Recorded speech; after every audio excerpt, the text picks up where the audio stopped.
को एक खुद मुख्तार संविधान हमारी सारी चिंताएं हर लेता है, जो अपने प्रस्तावना में हम भारत के लोग से लेकर न्याय, स्वतंत्रता, एकता और विश्व बंधुत्व का संदेश पूरे देश को बताता है, पूरे विश्व को बतलाकर ये बताता है कि अब भारत कोई जमीन का टुकड़ा नहीं है, अपितु जीता जागता राष्ट्र पुरुष है।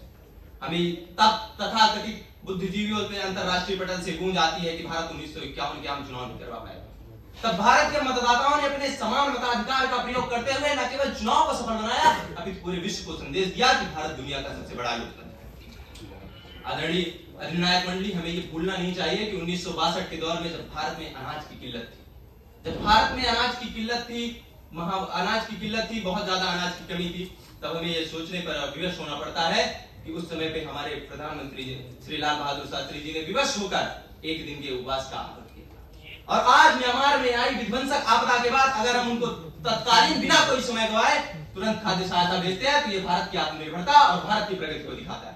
हमें वो दौर की याद करना चाहिए जब हमारा पहला रॉकेट साइकिल पर लादकर लॉन्च पैड तक ले जाया गया था, और आज वही चंद्रमा के दक्षिणी ध्रुव पर उतरकर पहला देश बनता है और विज्ञान जगत के इतिहास के पन्नों में स्वर्णिम अक्षर में अपना नाम अंकित कराता है, तो ये भारत की प्रगति को दिखाता है।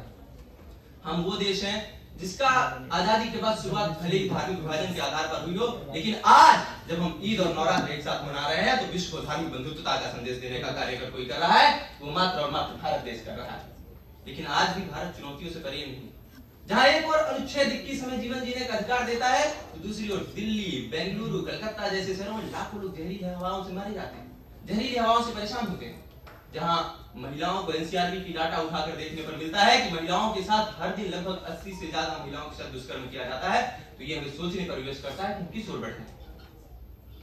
आज भी ये सारी परेशानियां हैं, लेकिन फिर भी हमें ये भी हमें सोचना पड़ेगा कि मौलिक कर्तव्य और मौलिक अधिकार दोनों परस्परता के साथ आगे बढ़ते हैं। अगर किसी बच्चे का मौलिक कर्तव्य शिक्षा का अधिकार है कि 6 वर्ष से 14 वर्ष की आयु तक उसे शिक्षा मिले, तो उसके माता पिता और उसके समाज का ये तो मौलिक कर्तव्य बनता है कि उस बच्चे को शैक्षणिक संस्था तक पहुंचने में सहायता प्रदान करें। अगर आज हम प्रदूषण की मार झेल रहे हैं तो हर व्यक्ति का ये कर्तव्य बनता है कि अगर साइकिल का प्रयोग करना पड़े छोटी दूरी के लिए तो बिना किसी पद प्रतिष्ठा का ध्यान रखते हुए साइकिल का प्रयोग करें। अंत में मैं बस इतना ही कहना चाहूंगा कि बाबा साहेब अम्बेडकर संविधान सभा में कहा करते थे कि संविधान कितना भी अच्छा क्यों न हो, लेकिन अगर उसे उपयोग में लाने वाले व्यक्ति अच्छे नहीं हुए तो संविधान कभी अच्छा नहीं हो सकता। और संविधान कितना भी बुरा क्यों ना हो, लेकिन अगर उसे उपयोग में लाने वाले व्यक्ति अच्छे हुए तो संविधान अवश्य ही अच्छा होगा और उसकी प्रासंगिकता बढ़ी रहेगी। अंत में यहाँ बैठी युवा शक्ति से आह्वान करना चाहूंगा और याद दिलाना चाहूंगा कि आए हुए अध्यक्ष महोदय ने कहा था कि जिस ओर